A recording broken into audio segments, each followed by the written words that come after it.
Hey everyone, welcome to biology eighties. बच्चों, NEET 2025 की preparation ज़्यादातर बच्चे न्यू एनसीईआरटी को फॉलो करते हुए कर रहे हैं। इन सभी बच्चों को पता होना चाहिए कि कौन से ऐसे टॉपिक्स हैं जो कि आपके न्यू एनसीईआरटी में मेंशन तो नहीं है, लेकिन आपके नीट के सिलेबस में मेंशन है और आप लोगों को पढ़ने हैं। काफ़ी बच्चे ऐसे भी हैं जो कि ओल्ड एनसीईआरटी के जरिए नीट की तैयारी कर रहे हैं। वो सभी बच्चे ये सोच रहे हैं कि हम क्या करेंगे, जो नीट के सिलेबस से डिलीटेड टॉपिक्स हैं उन्हें ओल्ड एनसीईआरटी से पढ़ते हुए स्किप करते जाएंगे, उन्हें नहीं पढ़ेंगे। लेकिन उनको पता होना चाहिए कि उनकी ओल्ड एनसीईआरटी में दिए हुए कौन कौन से टॉपिक्स ऐसे हैं जहां से नीट में इस साल क्वेश्चंस तो पूछे जाएंगे, लेकिन वो पर्टिकुलर लाइंस जो कि ओल्ड एनसीईआरटी में मेंशन्ड हैं वो चेंज हो गई हैं न्यू एनसीईआरटी में, उन्हें भी उनका ध्यान रखना है। काफ़ी ऐसे टॉपिक्स हैं जो कि ना तो ओल्ड एनसीईआरटी में मेंशन्ड है ना न्यू एनसीईआरटी में मेंशन्ड है, लेकिन नीट के सिलेबस में मेंशन्ड है, इसीलिए आप लोगों को पढ़नी है। तो आज के वीडियो में आप लोगों को बताने वाली हूँ कौन कौन से पर्टिकुलर टॉपिक्स हैं जिनको आपको ध्यान में देना है। आपकी एनसीईआरटी में मेंशन नहीं है लेकिन फिर भी आपको पढ़नी है। और जो बच्चे न्यू एनसीईआरटी से पढ़ रहे हैं, आपकी न्यू एनसीईआरटी में वो टॉपिक्स मेंशन नहीं है लेकिन नीट के सिलेबस में मेंशन्ड है, इसीलिए वो टॉपिक्स आप लोगों को पढ़ने हैं। उन सभी टॉपिक्स के बारे में आज हम लोग डिस्कस करेंगे, starting with your class 11th biology के चैप्टर्स। सबसे पहले the living world, what is living. ये टॉपिक आपका ओल्ड एनसीईआरटी में मेंशन्ड है और नीट के सिलेबस में मेंशन्ड है, लेकिन न्यू एनसीईआरटी में मेंशन नहीं है। ये टॉपिक आप सभी बच्चों को पढ़ना है। बच्चों, जो बच्चे पुरानी एनसीईआरटी से पढ़ रहे हैं, टेक्सोनॉमिकल एड्स, ये टॉपिक आप लोगों को नहीं पढ़ना है, it is not in NEET syllabus. Biological classification, plant kingdom, animal kingdom में कोई भी चेंज नहीं है। तो जो बच्चा ओल्ड एनसीईआरटी से पढ़ रहा है एज इट इज पढ़े, न्यू एनसीईआरटी से पढ़ रहा है एज इट इज पढ़े। लेकिन एक माइनर कनेक्शन दिया हुआ है बच्चों, बायोलॉजिकल क्लासिफिकेशन वाले चैप्टर में ओल्ड एनसीईआरटी के according the term virus was coined by Ivanovsky, लेकिन न्यू एनसीईआरटी के अकॉर्डिंग बिजनिक ने हमारा टर्म वायरस दिया था। तो इस चीज का ध्यान रखना। मॉर्फोलॉजी ऑफ फ्लावरिंग प्लांट्स में टॉपिक्स जो कि आपकी किसी भी एनसीईआरटी में मेंशन नहीं है लेकिन नीट में आएंगे, 5 न्यू फैमिलीज जो कि अपनी नीट के सिलेबस में मेंशन्ड है, plus the practical syllabus. Practical syllabus अगर आप लोगों को पढ़ना है तो मैं आप लोगों को इस वीडियो के डिस्क्रिप्शन में एक वीडियो का लिंक प्रोवाइड कराऊंगी। मैंने कुछ दिनों पहले एक वीडियो अपलोड करी थी जहां पर मैंने आप लोगों को प्रैक्टिकल सिलेबस जो नीट बायोलॉजी में है उससे रिलेटेड पीडीएफ्स प्रोवाइड कराई हुई हैं। उन पीडीएफ्स को डाउनलोड कर लीजिएगा, वहां से आप लोग प्रैक्टिकल सिलेबस पढ़ सकते हैं। एनाटॉमी ऑफ फ्लावरिंग प्लांट से सेकेंडरी ग्रोथ टॉपिक आप लोगों को नहीं पढ़ना है। स्ट्रक्चरल ऑर्गेनाइजेशन एनिमल्स से आप लोगों को एनिमल टिश्यूज को एक बार प्लीज ब्रीफली जरूर पढ़ लीजिएगा। फ्रॉग एंड कॉकरोच दोनों आप लोगों को पढ़ने हैं, अर्थवर्म आपको नहीं पढ़ना है।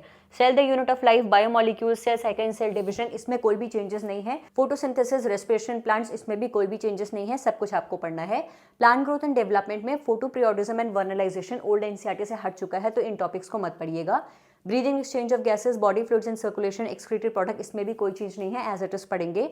लोकोमोशन एंड मूवमेंट में प्रैक्टिकल सिलेबस पढ़ना है, उसकी वीडियो का लिंक इस वीडियो के डिस्क्रिप्शन में है, वहां से आप लोग पीडीएफ डाउनलोड करिएगा और प्रैक्टिकल सिलेबस कवर करिएगा। न्यूरल कंट्रोल एंड कोऑर्डिनेशन में ईयर और आई आप लोगों को नहीं पढ़ना है। Chemical coordination and integration as it is आप लोगों को पढ़ना है। आप देख रहे होंगे बच्चों कि काफी चैप्टर्स ऐसे हैं जहां पर वो टॉपिक्स मेंशन्ड है जो कि आपकी एनसीईआरटी बुक्स में नहीं है लेकिन फिर भी आप लोगों को पढ़ने हैं, या फिर न्यू एनसीईआरटी में मेंशन नहीं है लेकिन ओल्ड एनसीईआरटी में मेंशन है, तो आप लोगों को पढ़ने हैं। और काफ़ी ऐसे बच्चे भी हैं जिन्होंने 2-3 महीने पहले ही नीट की तैयारी शुरू करी है, तो आई एम श्योर उन्होंने कुछ कुछ चैप्टर्स, कुछ कुछ टॉपिक्स ऐसे टारगेट किए हुए होंगे जो वो कह रहे हैं कि इनको तो हम कवर नहीं कर पाएंगे, बहुत डिफिकल्ट है, इनको हम स्किप कर लेंगे।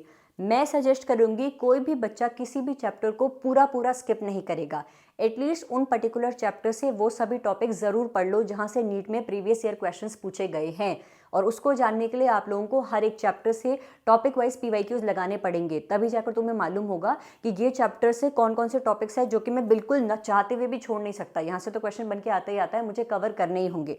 तो नीट 2025 लेटेस्ट सिलेबस बेस्ड अगर आप लोगों को हर एक चैप्टर से topic wise previous year questions करने हैं तो आप लोग टारगेट पब्लिकेशंस की 12 years NEET UG chapter wise topic wise solved papers की बुक यूज कर सकते हैं बच्चों। 2013 से लेकर 2020-24 के चैप्टर वाइज क्वेश्चंस आप लोगों को इन बुक्स में मिलेंगे। फिजिक्स, केमिस्ट्री, बायोलॉजी तीनों सब्जेक्ट्स के लिए बुक्स अवेलेबल है बच्चों, और हर एक क्वेश्चन का आप लोगों को डिटेल एक्सप्लेनेशन भी प्रोवाइड कराया हुआ है।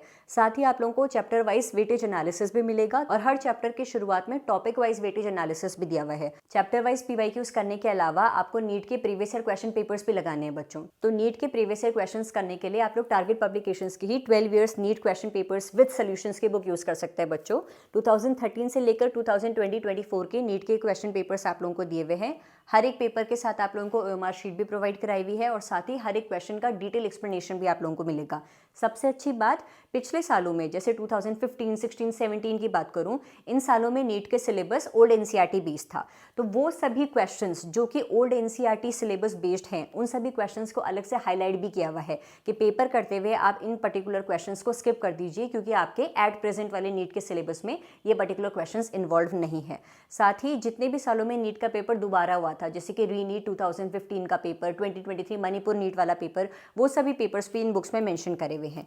तो नीट 2025 प्रिपरेशन करते हुए चैप्टर वाइज पीवाईक्यूज करने के लिए और नीट के फुल क्वेश्चन पेपर सॉल्व करने के लिए टारगेट पब्लिकेशंस के इन बुक को आप लोग यूज करिए। इन बुक्स का लिंक मैं आप लोगों को इस वीडियो के डिस्क्रिप्शन में प्रोवाइड करा रही हूँ। तो क्लास 11 सिलेबस से तो ये सभी चैप्टर्स आप लोगों को स्किप करने हैं जो मेंशन करे हुए हैं, और ये न्यूली एडेड टॉपिक्स हैं। अब बात करते हैं क्लास 12 सिलेबस की। Human reproduction, sexual reproduction, flowering plants, reproductive health, principles of inheritance, इसमें ना कुछ चेंज हुआ है ना कुछ स्किप हुआ है, एज इट इज आप लोग पढ़ेंगे। मॉलिक्यूलर बेसिस ऑफ इनहेरिटेंस में प्रोटीन बायोसिंथेसिस करके एक टॉपिक दिया हुआ है। देखो, प्रोटीन बायोसिंथेसिस वैसे हम 12th लेवल में लेकर चले तो it is synthesis of protein वाली प्रोसेस, जिसे कि हम ट्रांसलेशन कहते हैं। तो बेसिकली ट्रांसक्रिप्शन से लेकर ट्रांसलेशन तक का पूरा प्रोसेस आप लोग एनसीईआरटी में अच्छे से पढ़ लो, यही है। इसको बीएससी ग्रेजुएशन लेवल तक के जाकर गूगल से इससे रिलेटेड कोई पीडीएफ डाउनलोड करने की जरूरत नहीं है। जो एनसीईआरटी में मेंशन्ड है ट्रांसक्रिप्शन ट्रांसलेशन, उसको ही आप अच्छे से पढ़िएगा। एवोल्यूशन में कोई चेंज नहीं है। ह्यूमन हेल्थ एंड डिजीज में dengue, chikungunya and tobacco abuse आप लोगों को पढ़ना है। Biotechnology principles and processes, microbes in human welfare, कुछ स्किप नहीं हुआ है, कुछ ऐड नहीं हुआ है। बायोटेक्नोलॉजी एंड इट्स एप्लीकेशंस में 2 टॉपिक्स ऐड हुए हैं बच्चों। जो बच्चे ओल्ड एनसीईआरटी से पढ़ रहे हैं, सुनो, ये दोनों टॉपिक्स आप लोगों के strategies for enhancement in food production में दिए हुए हैं। तो इन टॉपिक्स को आप वहां से पढ़ सकते हैं। ऑर्गेनिजम्स एंड पॉपुलेशंस में कोई चेंज नहीं है। इकोसिस्टम से सक्सेशन और न्यूट्रिएंट साइक्लिंग आप लोग नहीं पढ़ेंगे। बायोडाइवर्सिटी एंड कंजर्वेशन में कोई भी चेंज नहीं है। ये पूरी पीडीएफ मैं आप लोगों को मेरे टेलीग्राम चैनल बायोलॉजी एटीज पर भी प्रोवाइड करा दूंगी। इस पीडीएफ के जरिए आप लोगों को एक क्लियर आइडिया लग गया होगा कि इन पर्टिकुलर चैप्टर्स में मुझे ये टॉपिक्स मैं स्किप कर सकता हूँ। It is not in NEET syllabus. साथ ही आप में से काफ़ी बच्चे जो कि ये सोच रहे हैं कि मैं पूरा चैप्टर ही स्किप कर दूंगा, जैसे मैंने बताया, ये गलती मत करना। कोई भी चैप्टर पूरा स्किप नहीं करना है। उस चैप्टर से रिलेटेड आप लोगों को पीवाईक्यूज लगाने हैं। एटलीस्ट प्रीवियस 10 ईयर क्वेश्चंस लगाइए और देखिए कि ज़्यादातर क्वेश्चंस किन पर्टिकुलर टॉपिक से नीट में पूछे गए। उन टॉपिक्स को बस तुम अच्छे से पढ़ लो, क्योंकि वो हाई वेटेज टॉपिक्स हैं नीट को ध्यान में रखते हुए। अगर उन पर्टिकुलर टॉपिक से क्वेश्चन आया जो कि हाई वेटेज टॉपिक्स थे, एटलीस्ट मैं कुछ तो अटेम्प्ट कर पाऊंगा। अगर एक क्वेश्चन भी आता है, 4 नंबर भी मिलते हैं, तो तुम्हें भी पता है तुम्हारी रैंक कहाँ चली जाएगी। ठीक है। बायोलॉजी के चैप्टर वाइज, बायोलॉजी के यूनिट वाइज और बायोलॉजी का full syllabus mock test completely free of cost देना है। तो मेरे टेलीग्राम चैनल बायोलॉजी एटीज से आप लोग free of cost PDFs download करिए। मैंने क्वेश्चन बैंक्स की ढेरों पीडीएफ प्रोवाइड कराई हुए बच्चों, 500+ पीडीएफ्स हैं, उनको डाउनलोड करिए और एनसीईआरटी बेस्ड क्वेश्चंस प्रैक्टिस करिए। बायोलॉजी की यूनिट तुम्हारी कंप्लीट जैसे जैसे होती चली जाती है, मैंने यूनिट वाइज प्लेलिस्ट अपलोड करी हुई है, जिसके जरिए बायोलॉजी के हर एक यूनिट में मेंशन्ड हर एक चैप्टर के हर एक टॉपिक की मैंने क्विक रिवीजन करवाया हुआ है। तो क्विक रिवीजन करने के लिए आप लोग इन प्लेलिस्ट को भी जरूर चेक करिएगा। फ्रॉक टॉपिक भी मैंने शॉर्ट्स के जरिए पढ़ाया हुआ है, आप यहाँ से कवर कर सकते हैं। बायोलॉजी एनसीईआरटी में जितनी भी इंपॉर्टेंट लाइन्स हैं, एनसीईआरटी मोस्ट इंपॉर्टेंट लाइन्स नाम से एक प्लेलिस्ट है, यहाँ से आप लोग हर एक इंपॉर्टेंट लाइन जो हाई वेटेज कैरी करती है, जहाँ से नीट में फ्रीक्वेंटली क्वेश्चंस बनकर आते हैं, उन सभी लाइन्स को भी कवर कर सकते हैं। टिप्स एंड ट्रिक्स जाननी है तो मेरी नीट बायोलॉजी शॉर्ट देसी ट्रिक सीरीज वाली प्लेलिस्ट चेक करिएगा।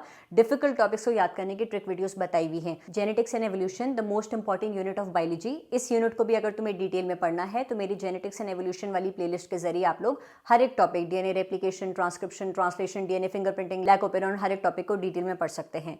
नीट बायोलॉजी में हर एक बच्चा एटलीस्ट 350+ तो जरूर टारगेट करे। 360 ऑन 360 तुम्हारे हाथ में है और आखिर के 2 महीने में स्कोर करने भी पॉसिबल है। Thank you so much for watching this video and stay tuned for upcoming videos. Thank you.